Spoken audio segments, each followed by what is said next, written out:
Hello, good evening everyone. Welcome to our bedtime devotional for girls. So, karon ika-day 350 sa ato ang devotional. Ug ang atong topic is about, are you feeling upset or worried? Pray about it. So, today is Tuesday, January 14, 2025. O ang word na sa 1 Timothy chapter 2 verse 8 nga nag-ingon, therefore I want the men everywhere to pray, lifting up holy hands without anger or disputing. So let us pray. Father God in heaven, we glorify your name, your holy name, O Lord God. Thank you, Lord God, for today. Thank you, Lord God, for everything, Lord God, for your love, for your guidance, for your wisdom, for your goodness, Lord God.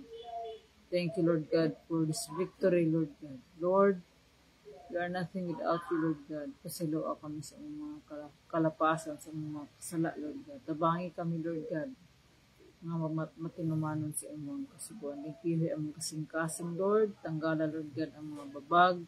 Dili kami makadayeg, makampo diha kanimo, nga dili kami makatuon sa imong pulong. Tabangi kami, Lord God, ug bag-uha mo nahuna. Fill us, Lord God, ang hunahuna sa imong mga pulong. May maghahatag ka ng, Lord God, sa paglambo. Lord, karong gabi una sa imong pagtuon sa imong pulong, ikaw magauban ka namo. Giyahe kami, Lord God, kung akam sa imong kaalam, kahibalo pagsabot, Lord God. Kuna kami, Lord God, ablihe mo mga kasing-kasing, na mudawat sa imong pulong. Ablihe, Lord God, tabangi kami nga magkat-on o amuning tumanon, alang sa paglambo sa amuang kinabuhi. Nga ma-prepare kami, Lord God, for your second coming. Lord, sa mga maminaw na ini nga mensaya, ikaw ang Ginoo, Lord God, nga mao'y maghatag og paglambo sa ilang kinabuhi. Ikaw mag-aabli ka nila sa ilang makasing-kasing, madawat diha sa mensahe nga may padayag din ka namo karong gabi una. Lord, dalaygon ka, ubani kami gikan sa pagsuguran sa pagtapos, tanang dungog himayag mga pagdayeg kanimo lamang amahan nga nasa langit, kining tanan among giampos ug gipasalamatan sa pangalan ni Jesus. Amen. So, again, may gabi. So, God is good all the time, and all the time, God is good. So, are you feeling upset or worried? So, maybe from time to time, so maka-feel kita og upset or worried. So, if you feel upset or worried, then pray about it. So, if you're feeling upset, what should you do? Well, you should talk to sa mga bata, to your parents, and there's something else you can do. You can pray about it. So, if there's a person you don't like, you should pray for a forgiving heart. If there's something you're worried about, you should ask God to give you comfort. And as you pray more, you'll discover that God is always near and that He's always ready to hear from you. So don't worry about things, pray about them. God is waiting patiently to hear from you, and He's ready to listen now. So praying, so when we feel worried or upset, so mana siya ang mga difficult emotions nga atong feel. So praying during these difficult emotions can bring comfort, peace, and guidance with God. So, ingon sa 1 Peter chapter 5 verse 7, cast all your anxiety on Him because He cares for you. So, atong ihatag sa Ginoo atong mga concerns because God cares for us. So, God loves you and me, and He cares for us. So kay balo ang Ginoo sa ato ang ma-feel. So God is ang Ginoo nag-care sa ato. So when you're feeling worried or upset, God cares for us. So kaning when we're feeling upset or worried, so we must cast our cares to God. So we also pray. So kung naatay mga concerns, naatay mga problema sa itong emotion, so pwede na ito i-cry out to God. We pray in the Spirit, so, and we bring our emotions to God. And then we seek peace from God, because only God can give us the peace. So dihang when we are sincere in our prayer, natay mga emotional problem nga kanabitaw marbugat sa atoa. So we should pray, because God hears and God cares for us. He wants to listen to us every day. So kung aduna natay relasyon diha sa Ginoo, so tanan natong mga gibati miski unsa ka mga ginagmay, gusto sa Ginoo nga ato kining istorya. So mao ni nga ang Ginoo nakasabot kung unsa ang bation nato, because Jesus is also a man. So Jesus is 100% human and 100% God. So si Jesus nakasabot kung unsa ang atong bation as a human. So the shortest verse sa Bible is Jesus wept.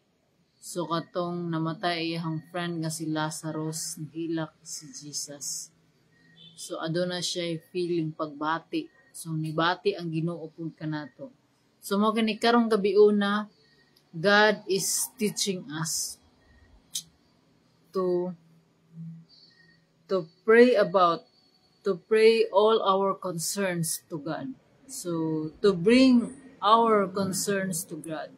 So naay mga butang atong mga emotions nga dili ta makasolve. Usahay murag ang uban mo resort to kanabitang pangitaon ang satisfaction or kasulbaran sa problema sa mga butang sa kalibutan, ug ang uban gani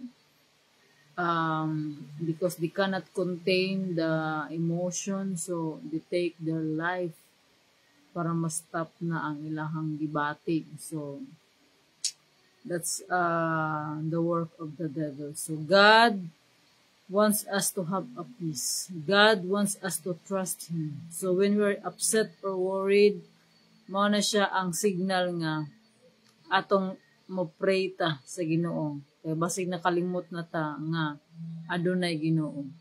When we're worried, so kung ma-worried ta, mas dako ang atong kahadlok kaysa ato ang pag-ila sa Ginoo. So mao kini nga atong pangayoon diha sa Ginoo kung unsa man atong concern. Lord, help me to trust in you. Lord, dili na ako ni kaya, Lord God, but I know you are greater than this emotion. So mo ni nga ang Ginoo nakaibalo. So mo ni nga kung dili na gyud nato makaya, mo na ang Ginoo gayud kung nakit-an sa Ginoo ang ato ang kasing-kasing, kung if we are sincere in our heart, so God will give us what we need, and He will give us His peace. His peace that's beyond understanding. And only that peace nga gilong sa ato ang kasing-kasing sa Ginoo ra gyud nato na makita. So karong gabi una, God is teaching us to pray always. Kaya ngon sa ihang pulong,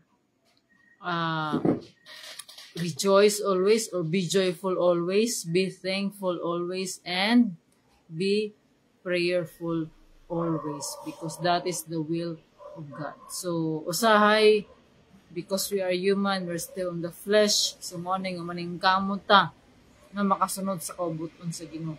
So kaning pagkamalipayon, pagka mapasalamaton o pagka mainampuon mao kini ang kabubuton sa Ginoo kanato. So ato kining pagasundon. Ug mahimo lamang nato kini pinaagi sa tabang sa Ginoo. Ug dili gyud ta mabiya sa Ginoo.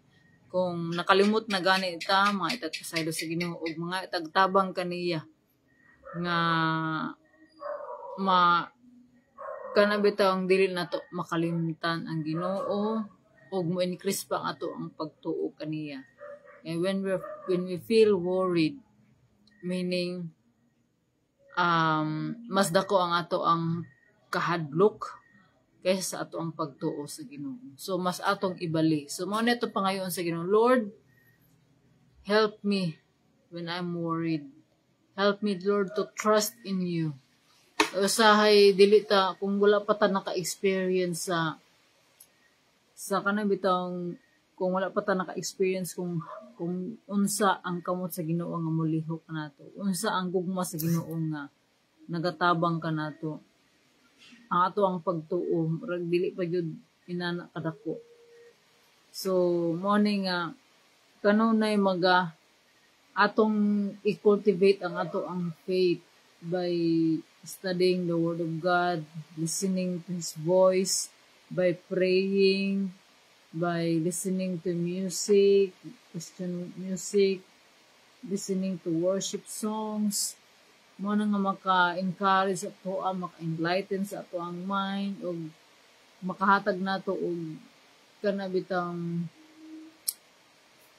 maka-feel ta og better about ourselves. And when we study the Word of God, atong ilhon ang iyahang mga promises. So dili atong take hold ta sa iyang promises, because mao ni kini ang ato ang ma-claim nato when times nga kanabitang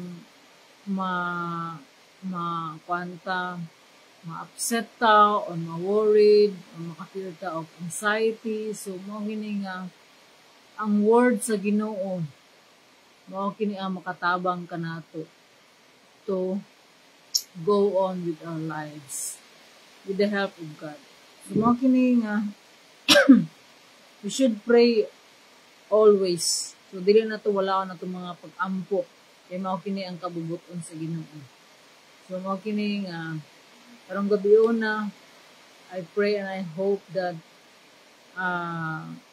ato apang i-increase ato ang pagtuo diha sa Ginoo.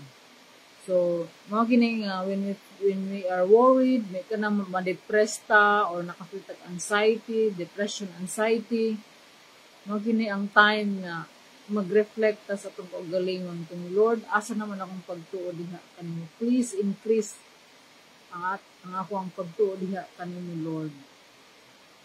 Ug akong maklaim ang imong promises nga dili kunimo biyaan o pasagdan. So God tell us, do not be afraid or worried or discouraged, because He is with us always until the end of time. So, makini nga, mabalik ta sa ato ang first love with God. So, we must humble down ourselves. Ato ang kaubos itong kaugalingon, mga itagpasaylo sa Ginoo, mga panahon nga nakalimuta kaniya, atong bag-ohon ato ang kinabuhi, bag-ohon ato atong hunahuna, magtuon ta sa iyang pulong, ug magsunod ta, magsubay ta sa kabubuton sa Ginoo, ug mo follow ta kung unsa iyang commandment. Kaya ingon ni Jesus, if you love me, you will obey my commandments. So ingon ng Ginoo, do not worry. Let tomorrow worry itself. So, ato ibutang atong pagsalig diha sa Ginoo, because God's promises are true. Og ang Ginoo dili mausab. Og mo tuman gayud siya sa iyahang mga saad. Basta we atong gibuhat kung unsa ang ato ang part. So If we want to be succeed in everything that we do, we must do it for the glory of God. We must do it in obedience to God, and God will give us what we need. So, to God be all the glory. So let us pray. Father God in heaven, Lord, we thank you for your message. We thank you, Lord God, for your word, that when we're upset or worried or feel depressed, or we are overwhelmed with our emotions, Lord, help me, Lord God. We are nothing without you, Lord God. Increase pa mong pagsalig diha kanimo, Lord God. Tabangi kami, Lord God. Wala akin ni Lord God ng mga worries sa amo ang kinabuhi. Upulihi, Lord God, sa imong gugma, Lord God. Tabangi kami nga mosalig kami sa imong promises, Lord. Lord, ikaw ang Ginoo, Lord God, nga mo ay magatisok ni ini nga mensahe sa among kasing-kasing. Bag-uha kami, Lord God, may mong sama ni Kristo. Ang ayan sa imong mga saan, Lord, nga imong giandam. Kanamo, Lord God, hangtod sa imong pagbalik. Lord, sa mga naminaw na ini nga mensahe, ikaw ang Ginoo nga magapalambo kanila, Lord God. Sa ilahang pagtuo diha kanimo, sa ilahang whatever aspeto sa ilahang kinabuhi, Lord God, in material, in health, in spiritual. Lord, ang isalig diha kanimo kini nga buluhaton, Lord God. Dasiga kami, Lord God, sa pagpangalaga diha kanimo. Nga kaming tanan, Lord, nga naminaw, ug sa mga wala pa makapaminaw, nga makahibalo kami sa imong kamatuuran. Ang kamatuuran nga magkit-an namo diha kang Kristo. Dilaygon ka, Lord, tanang dungog himaya ug mga pagdayig. Kaming tanan nagapasalamat kanimo sa imong paguban kanamo karong gabi una. Ikaw, Lord, magatabon sa imong hamiling nga dugo sa among pagkatulog, ug imo kaming bantayan, Lord God. I-renew among strength, Lord, among spirit, Lord God, nga we're hoping, Lord God, ug mapuhon ikaw ang Ginoo maghatag kanamo, Lord God, sa katagbawan sa among kinabuhi, sa kalipay, sa kalinaw, ug sa gugma, Lord God, nga maibubo ka namo. Dalaygon ka, Lord God. Ning tanan, Lord, among gipasalamatan ug giampo sa pangalan ni Jesus. Amen ug amen. So again, may gabi, good night, and see you tomorrow. Bye.